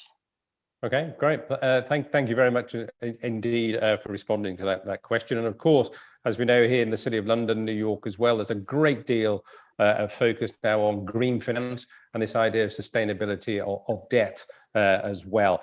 That brings it all to a close. We've got lots of questions and answers. The panel, I think, have been absolutely terrific. Thank you very much for all engaging with the questions I put to you, and also the ones from our various people around the world that have been here. So I would just like to thank you all ever so much. It's been terrific working, engaging with you. And obviously, I'd like to thank the organisers, TV and Difficult Dialogues, really for coming together to organise the Global Sustainability Film Awards 2020 and Difficult Dialogue. Personally, I'd like to thank Seema Solanki for all her great work behind the scenes and keeping me on a leash, telling me what I'm supposed to be doing. Lisa Aziz as well, and of course, the chair of TV who made me ambassador, Mason Lai, OBE, DL, and of course to everybody behind the scenes that's been involved, because these are mega events to put together. Thank you ever so much. And I'd now like to hand back to Lisa Aziz. Lisa. David and panelists, thank you so much. Goodness, that was amazing, wasn't it? David Stringer-Lamar there, Andrew, Noor, Duncan, Gabriella, an amazing and thought-provoking dialogue indeed. Love learning about sustainable fashion and packaging especially, and autonomous transport. Goodness, it's coming right down the track, as it were, isn't it? Plus the rise of Zoom and the general shift, point being made towards virtual during these rather unusual times. Right now, though, it is time to discover the winner of the Innovations Award, which will be announced by Lord St. John of Bletsoe. Anthony is such a well-known supporter of TVE over the years. He's an old friend, he's a politician, he's a businessman, he's a solicitor. And he is indeed one of the 90 hereditary peers elected to remain in the Lords after the House of Lords Act 1999. He speaks on African affairs, deregulation, financial services, and information technology. Anthony.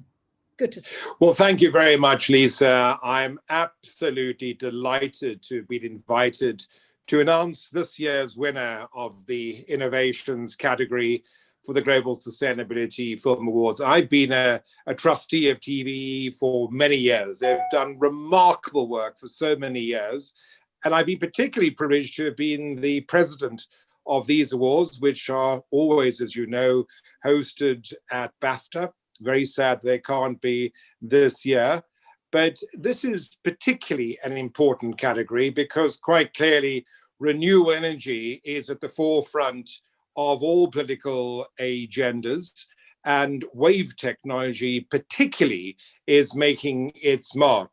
And of course, just like with solar energy, the whole future of tidal wave and tidal energy is going to make a major part in the whole move towards the renewable revolution, which we are and have to experience to address climate change. I have great pleasure, after much consultation, to announce the winner of this year's Innovations Award, which is the title Turning the Tide, with the production company Stramash Films. Congratulations to you, great achievement, and thank you very much for inviting me to give this award.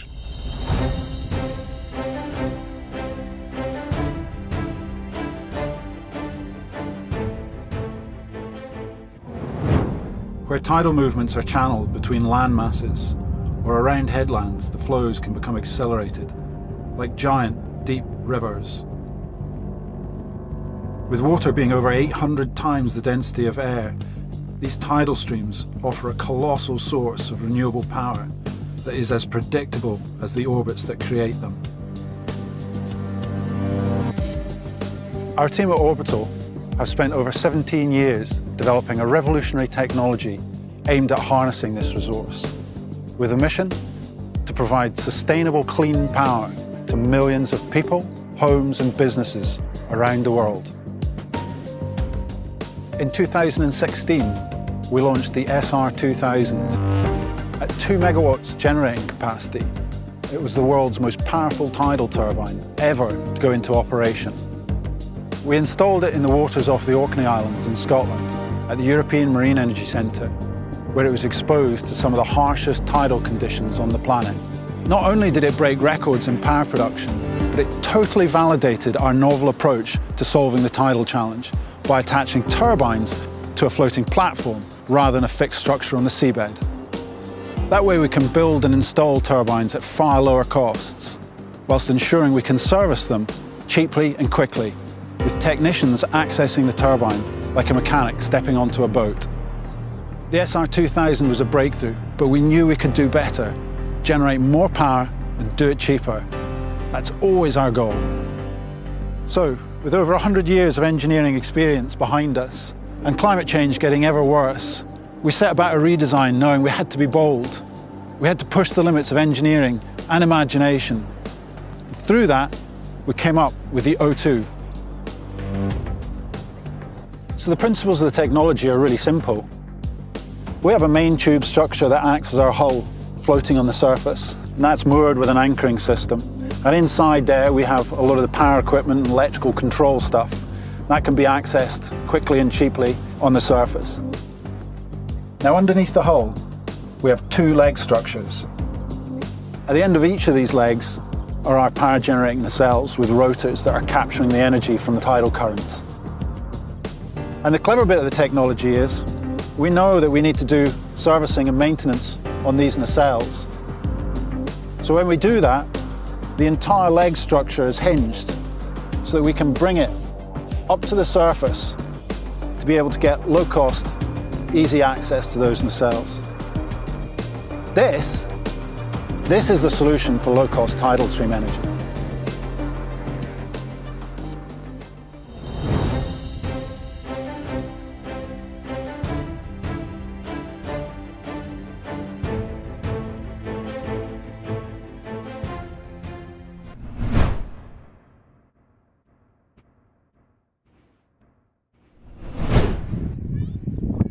On behalf of Orbital Marine Power at Stramash, we're delighted to be recognised with this award. I'd like to say that we're happy, really happy. But we have to think happier, much happier.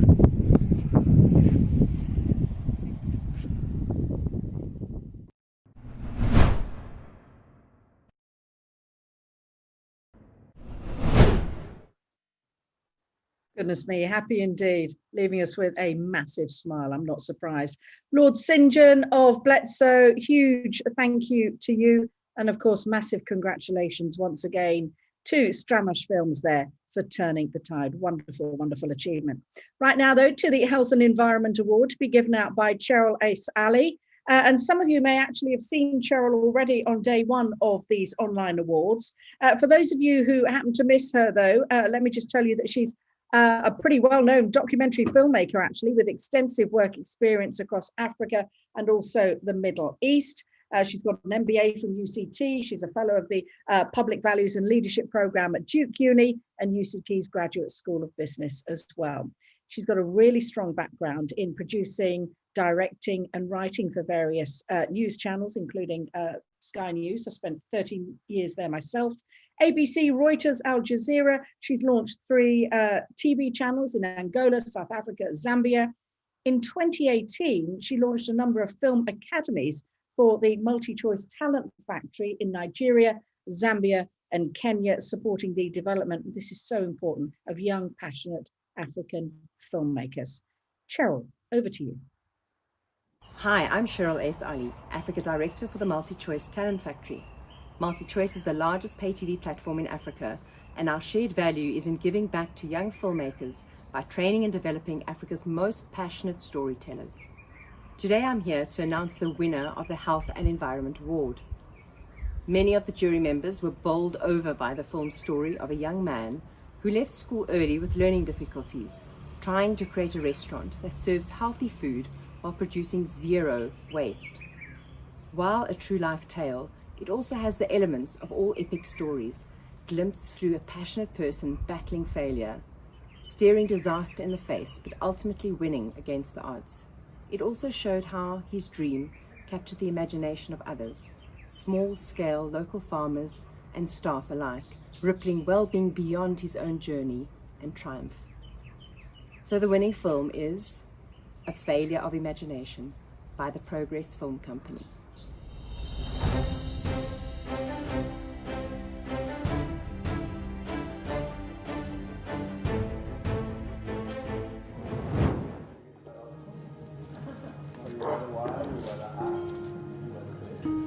When people call me idealistic, I think to myself, well, it is ideal, but ideal things aren't impossible. You know, Silo is a reality. Silo works. Now we are officially Britain's most ethical restaurant. We are Britain's most innovative restaurant. Not only is it ecologically viable, it's economically viable. It serves delicious things and grows a culture of people that are more in tune with what needs to happen.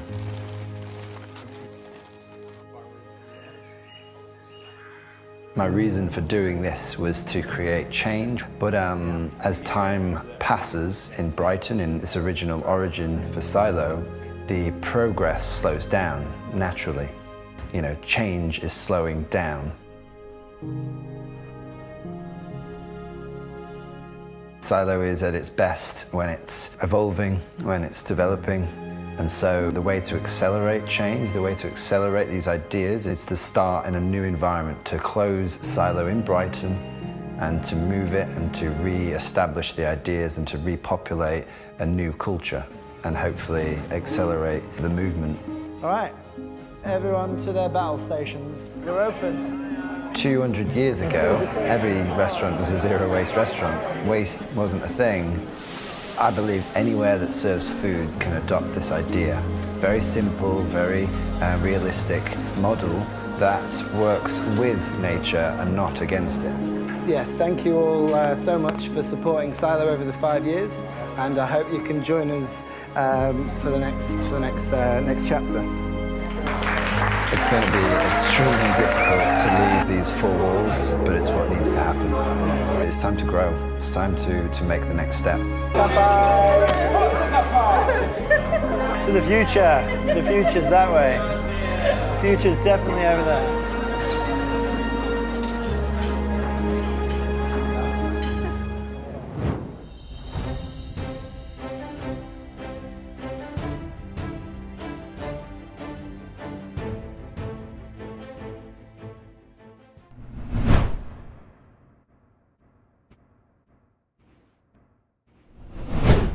Hello, this is Matt Hopkins, Director of A Failure of Imagination.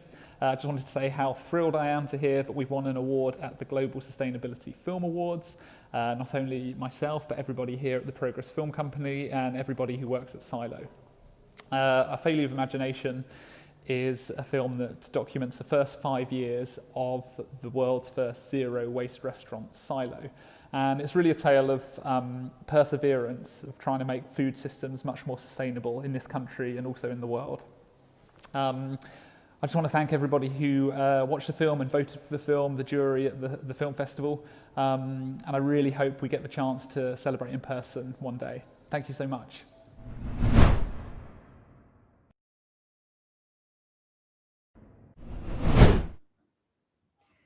Cheryl, thank you so much. And of course, huge congratulations once again to our very worthy winner there, Matt Hopkins, for Failure of the Imagination. Wonderful stuff. And now, as we near the end of today's programme, let's hear from two more of our really special youth ambassadors. The first is Gayatri Swaminathan from India. She's a medical student, and she's going to focus on how, we should protect our precious drainage systems. Just stop clogging them all up with plastic and nasty things. The second ambassador comes all the way from Guatemala. He's called Otto. He's an environmental campaigner, and he speaks especially about the illegal logging problems going on in his country. Let's take a look.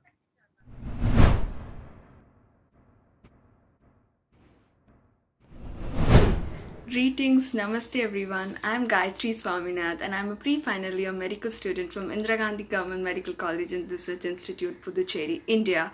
And I am one of the Global Sustainability Film Awards Youth Ambassador for this year 2020. And that one thing that I feel I could change about the environment is that preventing open drains from being blocked by waste and other plastic substances. This is not just a water contaminant, but it is also a public health hazard because these open drains, they act as breeding sources for mosquitoes. So as responsible citizens and as a concerned community, what we can do is we can start taking small steps from our own side. We can make sure that the drains around us are not clogged with plastic waste, and to ensure this, we can begin by sorting out all the waste in our house. We can do this by segregating biodegradable waste from non-biodegradable waste. So this might seem like a very small step, but on the whole, our small step might be a solution to the bigger problem. I hope the message reaches well and let the change begin with us. Thank you. Hola, mi nombre es Otto. Soy estudiante y ecólogo. Trabajo con un equipo multidisciplinario para poder estudiar y conservar nuestros bosques nubosos y tropicales. Lamentablemente estos bosques están siendo talados clandestinamente. Los animales silvestres cazados ilegalmente, las reservas naturales están siendo invadidas y destruidas, como en el caso de Laguna La Chúa, que es un monumento natural. Los guardabosques están siendo asesinados. Esta destrucción ha provocado la disminución drásticamente de poblaciones de anfibios que son endémicas, árboles únicos. Con el equipo hemos descubierto nuevas especies como Stelilabium auriculatum, recientemente Magnolia otoi, que lleva mi nombre. Pero de ese árbol solo queda uno en el mundo. Muchos lugares como Laguna Chichó, muy buen sitio para la observación de aves, se ha convertido en un vertedero de basura. Las aves playeras, residentes y migratorias viven entre la basura, lavan la ropa, el jabón y los desechos, van hacia la laguna sin ningún tratamiento. Necesitamos hacer un cambio drástico sobre el consumismo, concientizar a la población del daño que le estamos causando al medio ambiente y a nosotros mismos. Hago un llamado a que cuidemos nuestra naturaleza para que ella pueda cuidar de nosotros.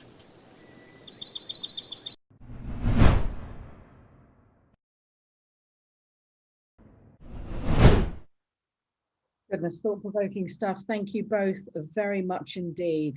Message received, Gayatri and Otto. Well, goodness me, what a wonderful, inspiring afternoon we've all had. I'm sure you'll agree. So now I just have time then to give huge thanks to all those who've made this very special online event possible, taking us right around the world. To all the filmmakers, of course, for their participation, especially our 6 ambassadors too. I'm going to go through them: Nandita Das, Manisha Kerala, Andrew Dunnett, Gabriella Wright, Nandana Sen, and Tony Juniper. With their huge following, especially on social media, you know, they've really helped us when it comes to visibility and goodwill for this event. Thank you.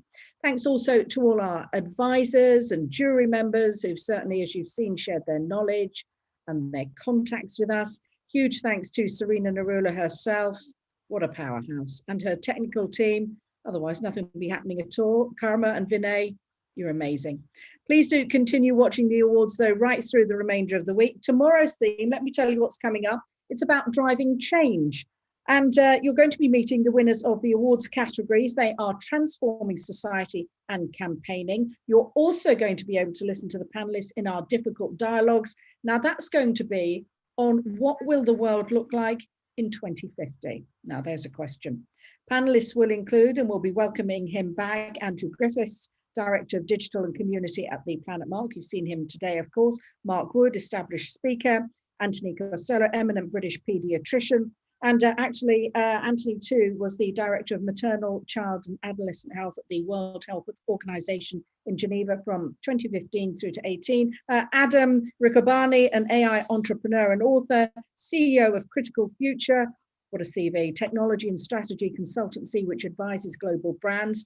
Imogen Pierce, head of experience strategy at Arrival. That's an electric vehicle company. We've been hearing about that today, especially, haven't we? Enjoy all of that on Thursday. Plenty ahead to get your teeth into. Your host tomorrow is going to be the legendary Humphrey Hawksley, ex-BBC South Asia correspondent. Can't wait. From me, Lisa Aziz, here in London. Bye-bye.